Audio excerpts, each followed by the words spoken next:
Today is March 28th, 2023, and this week there were 68 reported cases of COVID-19 in Charlotte-Mecklenburg County, which shows a 39% decrease over the last 2 weeks. Therefore, each subject is comfortable not to wear a mask. So, would you like to introduce yourself? Yeah, my name is Maci Romero. I am a student at Queen's University, a senior about to graduate. Nice. Where is home for you right now? Home for me is actually here in Charlotte. I have my own apartment, but I did move within the past 2 years from home in Illinois. Nice. And where were you born? I was born in Illinois, small town called Kankakee. Mm-hmm. And what brought you to Charlotte? School and getting out of Illinois. There's not much to do in the Midwest. Yes. So I remember you transferred to Queens. Mm-hmm. So kind of tell me where you were first and what made you come to Queens next. Yeah, so I started the early college program my senior year of high school, so I was already starting to be a year ahead, and I finished my associates at that community college I went to, played a little bit of softball, and then I was always told, Maci, get out of Illinois, you don't want to be here, make me fly to come see you. So I started looking, and I had a tournament in Charlotte for softball, and then I was like, I really want to kind of be here. And so I started just searching small schools in Charlotte, and Queens came up. So I applied, got in, and the rest is history. Do you remember where you were at in your life, or kind of what was happening when you first started to hear of the things on the news and about COVID-19 and its very beginnings? Yeah, so I was in my senior year of high school, and we were just starting softball season, so spring just started to come around, and I was hearing a little bit about it here and there because my mom works in the hospital, so she was like, hey, just start being careful. And then at a softball practice, my coach was like, I'm just going to be upfront with you. It's likely we will not be practicing or have a season starting next week. And lo and behold, it held true, and our season was canceled. A lot of my senior activities were canceled, and started to go into the transition of trying to finish up the school year. And then from there, everything else was just online, virtual.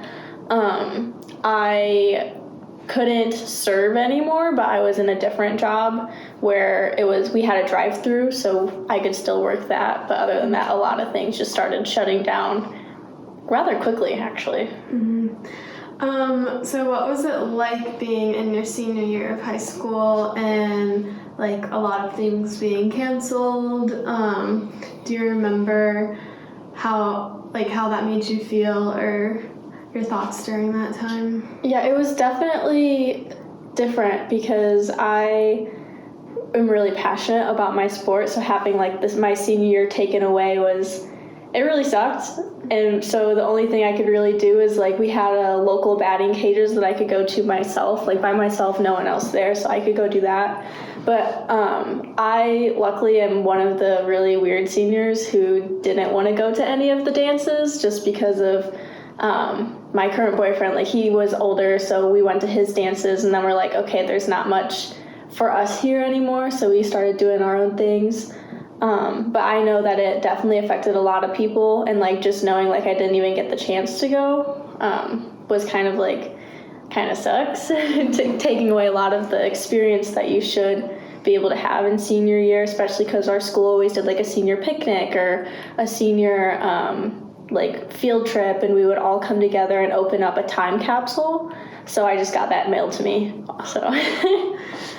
And then academically, I'm assuming you guys went virtual. What was that side kind of having to finish up your academic senior year?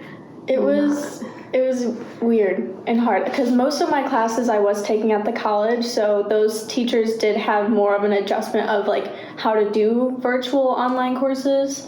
But it was definitely hard because I felt I would just watch videos and have to teach myself in subjects like calculus where I need the help and I need the teacher to be there to really go over the examples. So it was a difficult transition. Gotcha. And then you mentioned working at a restaurant. What was that like being in like the workforce, and how did that affect your job and your experience while you were working there? It was slow, definitely, because not a lot of people went out. It was hard to keep the front doors locked because I'm someone who really likes to have like a connection with anyone who like comes into my life, whether it's for 5 minutes or 5 years. So it was hard to just kind of like wait for an order to come in or like pick up the phone to take an order, and then all like we had to wear our masks even if it was just like the same 5 people we would work with every day or if it was different people. But they ended up supplying us with one of the N95 masks, but there was always the debate on if those were even good if they didn't fit you, but we were just told wear them without much context because it was all so new. You mentioned like how you love to find connection with people even if you're just like passing by them. What was that like, and how did it affect your personal or like outside relationships during the pandemic when it was like we were pretty much very isolated?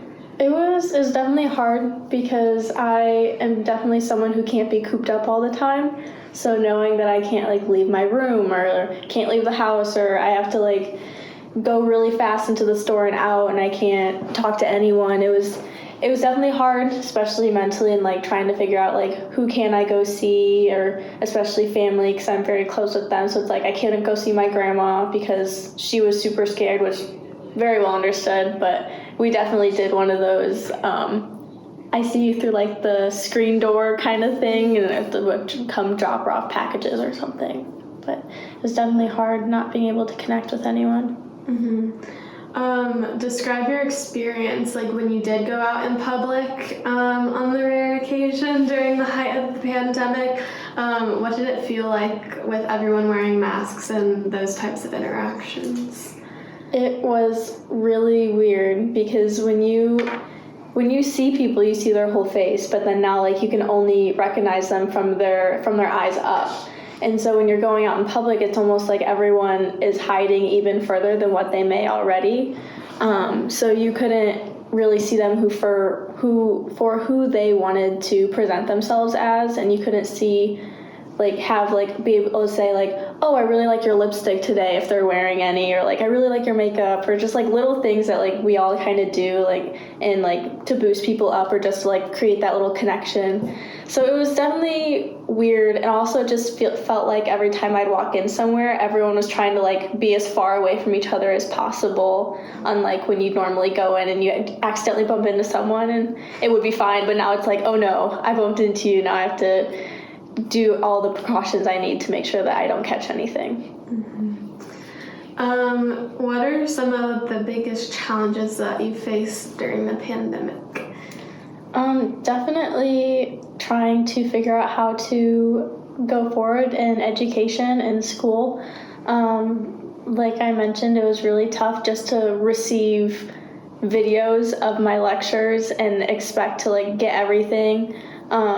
A lot of teachers became very kind of like distant and was just kind of there to offer you videos.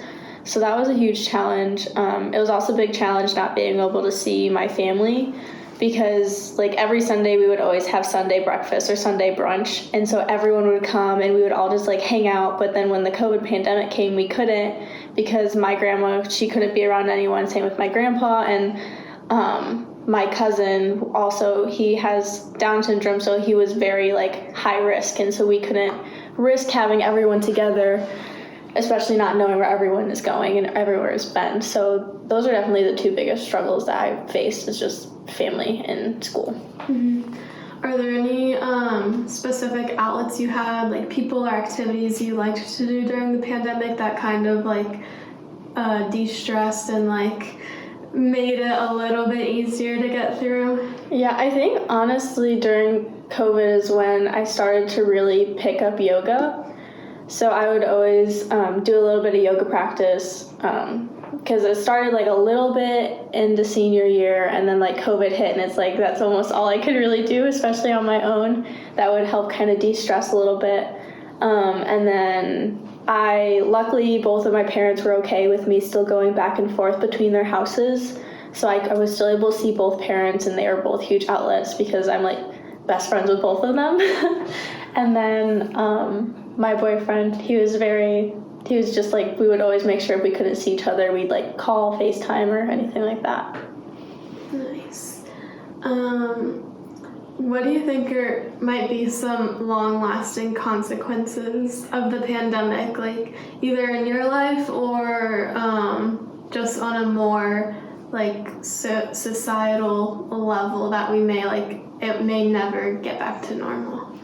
I definitely think that the emphasis on masks kind of hit our society pretty hard, because now if you're not wearing a mask and you sneeze, whether it's hay fever or something more, or cough if it's hay fever or not, that like people kind of like look at you and you're not really sure what to do, because you know you're not sick, you know like you're feeling okay, it's just like you're a little congested. So I think there's a little bit of that like wariness and like afraid to sneeze in public even if you cover it. So I think that's definitely something going on. And then also like international relations and like being able to travel, not travel, like the restrictions with that. That's definitely difficult, especially because a lot of people and a lot of students who were here, like they couldn't go home and they had to stay here. And I know that was really hard. And I think just for me personally, just since I know I want to go into the health field, like kind of that like nerve-wracking feeling of like how am I going to react if this happens again when I'm in my career? But that's future things that I can't worry about right now. You mentioned like you want to go into a career in the health field. How did the pandemic kind of like affect maybe that goal of yours, or did it even? Yeah. I definitely grew an appreciation for healthcare workers, because I mean you see all the pictures of them and all their PPE, their masks, their glasses, their goggles, and the amount of shifts they had to work because they had coworkers who were getting sick or coworkers who were taking time off because of the pandemic. And I definitely grew appreciation, and like I want to be able to provide, like I know it's as a healthcare worker they probably felt like they weren't getting any appreciation, but it's the few people who do feel that they are that's really important, and I know that they're out there. So I know that if I were to go into it, I would be able to not only provide support for my coworkers, but we would be able to unite together, especially in any sort of hard circumstances. Mm-hmm. So it kind of is making me want to pursue healthcare even more. Thanks. What are some good things you think you've learned from the pandemic? I'm sure like you've had lots of time to like reflect during isolation and stuff, but is there anything positive that you think came out of it? I think I definitely learned time management because when all of your classes are online and you don't really meet in person, you have to figure out, okay, I'm going to take an hour out of my day to do this subject, and then I'm going to move on to this subject to make sure that I get everything done. So I learned a lot of time management, which is really great, especially in the transition from COVID to non-COVID to where we are. And I also learned just how to like be aware and like mentally aware of myself and like kind of take care of myself more, because I wanted to make sure I didn't get sick so I didn't get others sick. Mm-hmm. So it was not just making sure my health is good, but make sure my mindset is good. So I kind of learned like whether it's yoga or spending an hour to talk to my grandma on the phone or anything like that. Mm-hmm.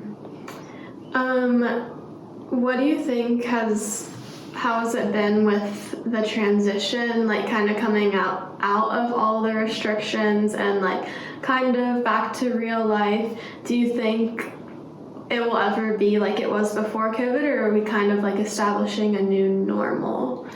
I definitely think it's a new normal, just because there's so many people who are still either afraid or wary of just COVID in general and like the mutations that's always going on, and that people are still getting it.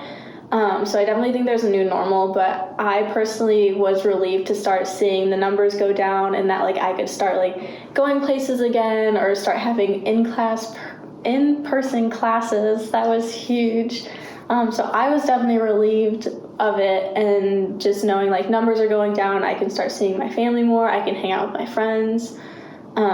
So I personally was excited to hear that it was starting to dwindle, but I know socially it's still a little bit hard because people are still afraid to go to restaurants, or you still see people wearing a mask everywhere they go because they're just afraid. Mm-hmm. And I don't think that fear is going to go away.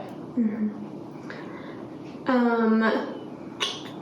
What do you think your future will look like now?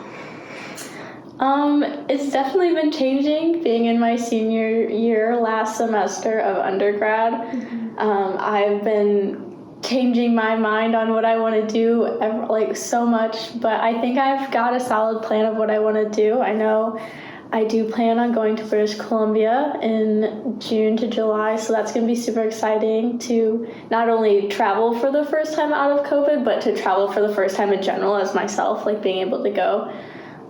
But I definitely think that from COVID into now, I'm definitely enjoying my life more and really like seizing the day, because you just never know what's going to come or what's going to shut something down. That's great. Do you have any additional stories or experiences you want to share? Maybe like something you wrote down on your hand map, or just anything else, if there's anything you want to add? Not really. I think just in general, COVID created a big disconnect between people and created a lot of struggle, and it's important that we, give people support, whether it's a small compliment or holding the door open for someone, and just creating a nice, like, positive morale around you to create a better connection from post-COVID. That's good.